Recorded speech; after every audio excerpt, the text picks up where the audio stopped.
تو اللہ نے ہمیں رمضان المبارک عطا فرمایا.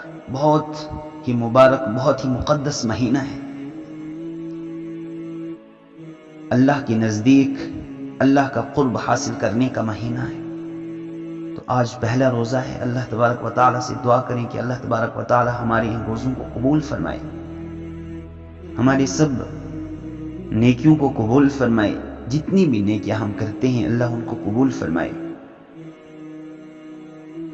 تو رمضان میں نوافل کا ثواب فرض کے برابر ہو جاتا ہے، اور فرض کا ثواب 70 فرضوں کے بقدر مل جاتا ہے انسان کو. تو اس لیے انسان کو چاہیے کہ زیادہ ہم کیا کریں، عبادت میں وقت گزار دیں، اللہ کے قریب جائیں، اللہ کو اپنے قریب لائیں. تو ہم روزہ رکھتے ہیں تو ہمیں اس روزے کی حفاظت کرنی ہے. روزے کی حفاظت ہم کس طرح کریں؟ یہ نہیں کہ ہم نے سحری کھائی اس کے بعد افطار کرنا ہے، اس کے دن میں جو بھی ہم چاہیں وہ کر لیں. یہ روزہ قابل قبول نہیں ہے. انسان کا روزہ تب قبول ہو جاتا ہے جب انسان تمام بے حیائی، تمام گناہوں سے پاک ہو کے روزہ رکھے، یعنی اپنی نظروں کی حفاظت کرے، کسی کی غیبت نہ کرے، کسی کی چغلی نہ کرے، کوئی غلط کام نہ کرے، کوئی غلط نہ سنے، کوئی غلط نہ کسی کو سنائے. تو جب ہم اللہ کے قریب ہم جائیں گے، جب ہم سب گناہوں کو چھوڑ دیں گے، تب ہمارے روزے قبول ہو جائیں گے، اور روزے کے بدلے میں خود اللہ تبارک و تعالیٰ آپ کو مل جائیں گے. کتنا مقدس مہینہ، اللہ کے قریب جانے کا مہینہ. یعنی اللہ کو ہم کس طرح اپنائیں.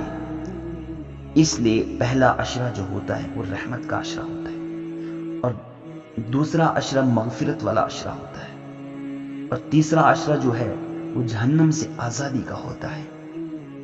یعنی ہم اپنے لیے بھی دعا مانگیں اور پوری امت کے لیے دعا مانگیں، اور ان کے لیے بھی دعا مانگیں جو اس دنیا سے چلے گئے ہیں. سب کے لیے دعا کریں، جن کے ماں باپ اس دنیا سے چلے گئے، جن کے رشتہ دار اس دنیا سے چلے گئے، جن کے ہمسائے اس دنیا سے چلے گئے، ان کے لیے بھی دعا کریں کہ اللہ ان کی مغفرت فرمائے. دیکھو اللہ نے ہمیں رمضان المبارک عطا کیا ہے، بہت ہی مقدس مہینہ، اور ہم نے اس میں پاک ہو کے آ جانا ہے. جیسا ہم کپڑے کو صاف اور پاک کر کے اپنے جسم پہ لگا لیتے ہیں اور انسان خوش ہو جاتا ہے، تو اس لیے ایسے ہی انسان کو چاہے پاک ہو کے، صاف ہو کے اس رمضان المبارک میں تشریف لائیں. آج پہلا روزہ ہے، تو اگر کسی نے کسی کا دل دکھایا ہو ان سے معافی مانگے، ایک دوسرے سے جڑ جائیں. اگر کوئی ماں باپ کا نافرمان ہے ان سے معافی مانگے. اگر کوئی شراب کا عادی ہو وہ شراب چھوڑ دے.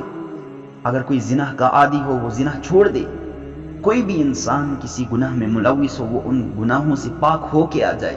پھر اللہ کو حاضر اور ناظر کہہ کر کہیں کہ اللہ مجھ سے خطا ہوئے ہیں، مجھ سے گناہ ہوئے ہیں، آج میں آپ کے سامنے کھڑا ہوں، ہاتھ پھیلائے ہوئے ہیں، یا اللہ مجھے اپنا حقیقی بندوں میں سے شامل فرما. تو کیوں نہ پھر ہمیں سکون مل جائے. تو اللہ کے قریب ہم پھر کیوں نہ جائیں جب ہم اللہ سے مانگیں گے، گڑ گڑا کر مانگیں گے، بار بار مانگیں گے کہ اللہ تو ہی ہے، تیرے علاوہ کوئی موجود نہیں ہے، نہ کوئی دے سکتا ہے، نہ کسی سے ہم مانگ سکتے ہیں. تو یہ رحمت والا، برکت والا مہینہ، اور ایک رات اس میں شب قدر،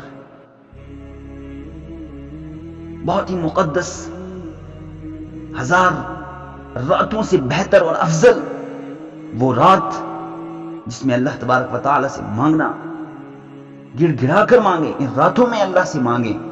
اور ایک بات یاد رکھنا کہ اس میں کئی آدمیوں کی مغفرت نہیں ہوگی، ان کی توبہ قبول نہیں ہوگی جب تک وہ ان گناہوں کو چھوڑ دے. ان میں سے ماں باپ کا نافرمان ہے، شرک کرنے والا ہے. اگر کوئی ماں باپ کا نافرمان ہے وہ ان سے معافی مانگے. اگر کوئی شرک میں مبتلا ہے وہ شرک سے باہر آ جائے.